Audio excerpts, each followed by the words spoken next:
नमस्ते। आप सुन रहे हैं प्रेम अनमोल होता है वाणी। मैं हूं आपकी होस्ट वाणी। पिछले एपिसोड में आपने जाना था मेरी छात्रा सौम्या की कम होते अंकों की कहानी। आज मेरी मनोवैज्ञानिक विशेषज्ञता और रागिनी मैम से मिली प्रेरणा मुझे सौम्या की मौन पीड़ा को समझने में मदद करती है। आप सुनेंगे एक 15 वर्षीय लड़की की भयावह कहानी, कैसे स्कूल बस मिस करने के कारण वो मेट्रो में छेड़छाड़ का शिकार हुई और अब वो युवक रोजाना स्कूल के पास खड़ा उसे परेशान कर रहा है। सौम्या को डर है कि समाज और परिवार उसकी बात को उपहास में बदल देगा। क्या मैं उसकी मित्र शिक्षिका बनकर उसके मन से इस वायरस को खत्म करने की एक अचूक योजना बना पाऊंगी? और इस सब के बीच आप मेरे अतीत के एक बड़े त्याग के गवाह बनेंगे। जब मैंने अपनी काबिलियत सिद्ध कर दी, तब भी मेरे पिताजी ने मुझे मेरे सपने राष्ट्रीय प्रौद्योगिकी संस्थान नित में इंजीनियरिंग को छोड़ने पर क्यों मजबूर किया? यह वो पल था जब मैंने तय किया कि मुझे समस्या नहीं बल्कि समाधान बनना है। सुलझाइए मौन पीड़ा और त्याग के गणित को प्रेम अनमोल होता है वाणी में। आप सुनेंगे एपिसोड 3, मौन पीड़ा और त्याग का गणित। रागिनी मैम ने मेरी जिस तरह की कमजोर मनोदशा के समय में मुझे आसरा दिया था, अवश्य ही अभी सौम्या के साथ भी कुछ वैसी ही कठिनाई है। ये सोचकर मैं भी रागिनी मैम की ही तरह सौम्या को उसकी दशा से उबारना चाहती हूँ। सौम्या, क्या बात है, 10वीं का गणित क्या आपको कठिन लग रहा है? अगर ऐसा है तो मैं अलग से आपको ट्यूशन दे सकती हूँ, कहते हुए मेरा स्वर कोमल हुआ है। नहीं मैम, मुझे गणित कभी भी कठिन विषय नहीं लगता है। वास्तव में इस बार मैं ही पढ़ने में मन नहीं लगा पा रही हूँ, सौम्या ने बताया है। क्या आपके घर परिवार में कोई समस्या है? उसे दुलारते हुए मैंने प्रश्न किया है। सौम्या ने पलकें झुका ली और उसके मुख पर संकोच झलकने लगा है। कुछ क्षण चुप रहने के बाद उसने 2 शब्द ही कहे, नहीं मैम। मैं मनोविज्ञान भी जानती हूँ। उसकी भाव भंगिमा से मुझे समझ आ गया। अवश्य ही उसकी समस्या कुछ ऐसी है जिस पर समाज में लड़कियों का पक्ष सुना और समझा नहीं जाता है। मैं उसकी समस्या का अनुमान करते हुए भी अपने तरफ से स्पष्ट नहीं पूछना चाहती हूँ। फिर क्या बात है, आप तो हमेशा 100% अंक लाती रही हो, क्या इस बार कम अंक आने से परेशान हो? मैंने अपनी वाणी में अधिक मिठास लाते हुए पूछा है। मेरे अपनत्व के व्यवहार ने उसके संकोच को दूर करना आरंभ कर दिया है। मैम, मैंने इस बारे में किसी को कुछ नहीं बताया है। मुझे लगता है लड़कियां मेरे लिए उपहासजनक स्थिति उत्पन्न कर देंगी। मुझे ये भी भय लगता है कि अगर मैंने मम्मा से इस बारे में बताया तो बात पापा तक पहुंच जाएगी। इस बार उसने अधिक स्पष्ट संकेत देते हुए कहा है। वह क्या कारण है जिसने सौम्या के मन के बड़े हिस्से को घेर लिया है, जिससे उसके मन में अध्ययन के लिए कम स्थान मिल रहा है? मुझे समस्या का भान हो गया है। मैंने तय किया उसका संकोच स्वतः मिटे, इस हेतु धैर्यपूर्वक उसे अकेले में थोड़ा समय दिया जाना चाहिए। सौम्या, 5 मिनट रुको, मुझे खाने पीने की इच्छा हो रही है। मैं कुछ भोज्य सामग्रियां लेकर आती हूँ। फिर हम आपस में फ्रेंड बनकर खाते पीते हुए सब समझने का प्रयास करेंगे, मैंने उसकी सखी बनते हुए कहा है। मैंने रसोई में आकर पहले ही तैयार रखे पाइनएप्पल पल्प को फ्रिज से निकाला एवं उसका जूस बनाया। फिर मैं 2 गिलास जूस एवं एक नमकीन की प्लेट ट्रे में लेकर वापस आए। सेंटर टेबल पर ट्रे रखते हुए उसमें से 1 गिलास सौम्या को दिया। तत्पश्चात मैंने सोफे पर बैठते हुए अपना गिलास ले लिया।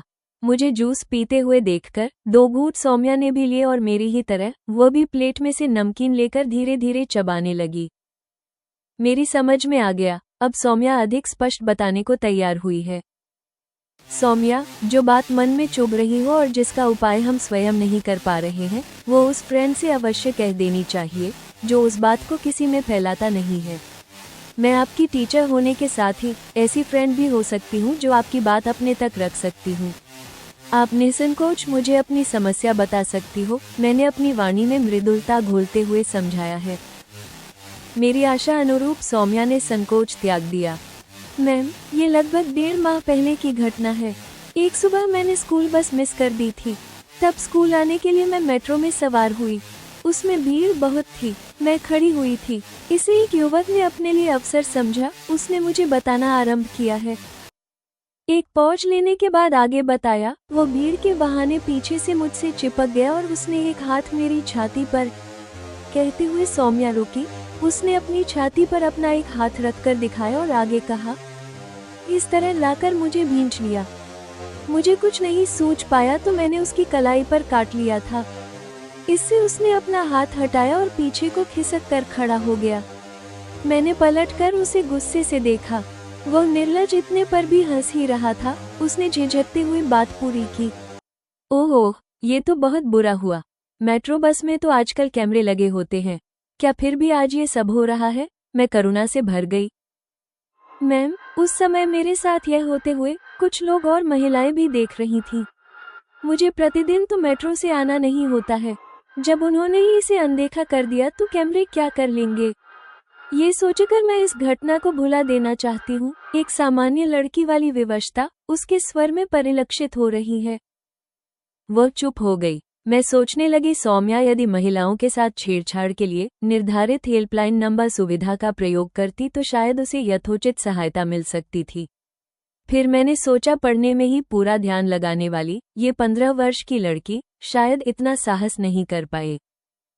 सौम्या, क्या इसके बाद भी कुछ हुआ है? पूछते हुए मेरा स्वर धीमा है। मैम, उस युवक ने मुझे उस दिन स्कूल के पास के बस स्टॉप पर उतरते हुए देख लिया था। फिर शायद मेरी यूनिफॉर्म से उसने स्कूल का पता कर लिया। उस दिन के बाद से मेरे स्कूल आने या जाने के समय वो प्रायः स्कूल गेट के पास खड़ा हुआ मिलता है। एक दिन जब चौराहे पर ट्रैफिक लाइट पर हमारी स्कूल बस खड़ी हुई तब मैंने देखा वो बाइक में बस के बाजू में खड़ा है।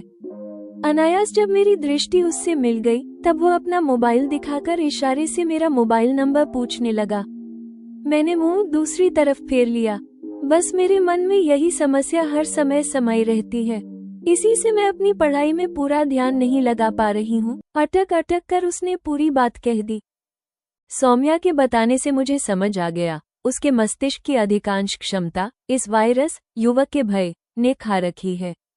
इसलिए उसका समय और प्रतिभा व्यर्थ जा रहे हैं।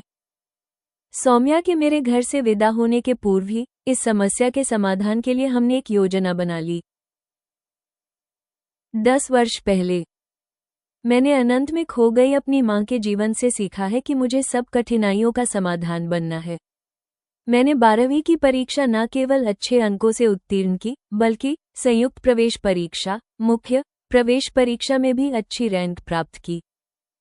पापा ने पहले तो मुझे इस हेतु अनुमति दी थी, किंतु राष्ट्रीय प्रौद्योगिकी संस्थान त्रिची में जब मेरे प्रवेश का प्रश्न आया तो उन्होंने मुझसे कहा, बेटी, मैं तुम्हें बाहर पढ़ाई करने हेतु नहीं भेज सकता। मगर क्यों पापा? आपने ही तो मुझे इसकी प्रवेश परीक्षा देने की अनुमति दी थी ना? मैंने खींचते हुए कहा। वाणी, मैंने पहले इस बारे में गंभीरता से विचार नहीं किया था। सोचो, यदि तुम भी बाहर चली जाओगी तो मेरे खाने पीने की व्यवस्था कैसे चल सकेगी? पापा ने मुझ पर अपनी निर्भरता बताई। मुझे पापा का ये तर्क तथ्यहीन लगा। माँ के बाद उन्होंने स्वयं भी रसोई बनाना सीख लिया और बनाने भी लगे थे। पापा, आप मेरे भविष्य की क्यों नहीं सोचते? मैंने प्रतिरोध करते हुए पूछा। बेटी, सच ये है कि मैं दो बच्चों के बाहर पढ़ने के खर्च की व्यवस्था नहीं कर सकता। तुम तो जानती हो मयंक की इंजीनियरिंग की पढ़ाई के लिए कितना पैसा लग रहा है। अब पापा ने दूसरी बात कही। मैं सोचते हुए चुप हुई। ये पापा ही तो हैं जो माँ की बड़ी उम्र में गर्भवती होने के लिए उत्तरदायी हैं। इससे ही विकट स्थिति बनी और माँ अकाल ये दुनिया छोड़ने को विवश हुई थी। अगर हमारे अतिरिक्त तीसरा बच्चा भी सुरक्षित जन्म ले सका होता तब उस पर खर्च की व्यवस्था ये कैसे कर पाते? मैंने कोई बड़ी बात का आग्रह नहीं किया है। मैं पापा से केवल अपनी अच्छी शिक्षा, जिसकी पात्रता मैंने सिद्ध भी की सुनिश्चितता हेतु अपेक्षा कर रही थी। पापा अपने सामर्थ्य अभाव में पहले माँ के प्राण रक्षा की व्यवस्था नहीं कर पाए हैं। अब इसी आधार पर उच्च शिक्षा की मेरी अभिलाषा को तिलांजलि देने का प्रसंग उपस्थित हुआ है। मेरे तार्किक मस्तिष्क में विचार आ रहा है, यदि संतान माता पिता पर बोझ होती है तो वे पैदा ही क्यों करते हैं? मैं अभी वयस्क भी नहीं हुई हूँ, मुझे अनुभव नहीं है। गणित मेरा प्रिय विषय है। मैं किसी विषय घटना को अपने गणितीय दृष्टि से ही देखती हूँ। मैं नहीं जानती कि मनुष्य का जीवन सिंपल मैथमेटिक्स जितना सरल नहीं होता है। जीवन और उसके विषय अत्यंत जटिल होते हैं। ये पहला अवसर है जब पापा के लिए समस्या या समाधान बनने के विकल्पों में से मुझे एक को चुनना है। मैंने अपने अच्छे इंजीनियर होने के सपने का त्याग किया और पापा के पास रहकर अपने ही नगर के कॉलेज में प्रवेश ले लिया। जेमिनाई की समालोचना और रचनात्मक मार्गदर्शन। प्रिय श्रोताओं, ये प्रेम अनमोल होता है वाणी के एपिसोड 3 का समापन है। यह एपिसोड वाणी के आंतरिक नैतिक सिद्धांत, इंटरनल मॉरल कोड और व्यवहारिक संघर्षों के बीच की खाई को प्रकट करता है। एपिसोड 3 की शक्ति और विषय वस्तु। वर्तमान कथा, सौम्या। यथार्थवादी समस्या। छात्रा सौम्या के साथ मेट्रो में हुई छेड़छाड़ और पीछा किए जाने की घटना आज के समाज का एक कड़वा यथार्थ है। ये श्रोताओं को तुरंत जोड़ती है। वाणी का समाधान। वाणी का मनोवैज्ञानिक दृष्टिकोण, फ्रेंड बनकर बात करना, जूस और नमकीन की रणनीति, ये दर्शाता है कि अतीत में रागिनी मैम से मिली प्रेरणा को उसने व्यवहार में ढाला है। यह वाणी की शिक्षिका और आदर्श स्वरूप को पुष्ट करता है। अतीत कथा, पिता और शिक्षा। निर्णायक संघर्ष। उच्च शिक्षा नेतृची पर रोक और पिता का तर्क कि तुम चली जाओगी तो मेरे खाने पीने की व्यवस्था कैसे चल सकेगी। ये संघर्ष पितृसत्तात्मक समाज में नारी की भूमिका पर एक मार्मिक टिप्पणी है।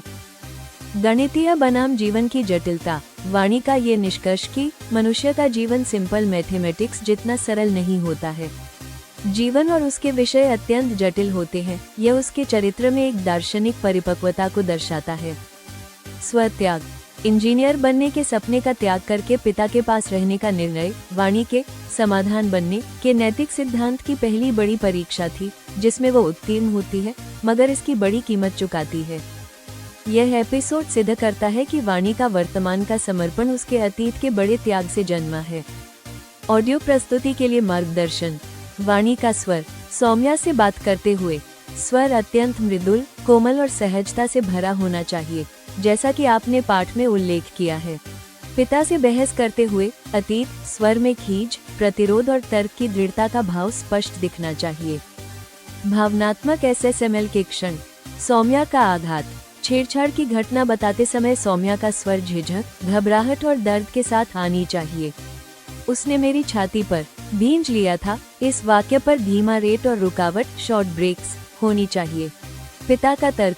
पिता के संवादों, विशेषकर मेरे खाने पीने की व्यवस्था कैसे चल सकेगी में टीटीएस को थोड़ा याचनापूर्ण, प्लीडिंग और असहाय टोन देना चाहिए, जिससे उनका तर्क अधिक वास्तविक और कम खलनायक जैसा लगे। संगीत, बीजीएम। वर्तमान की कथा में आशावादी, चिंतनशील बीजीएम हो। अतीत की कथा में नित एडमिशन पर रोक लगने के क्षणों में बीजीएम में एक सपना टूटने की हल्की सी उदासी, मेलंकली का भाव आना चाहिए। एपिसोड 3 समाप्त।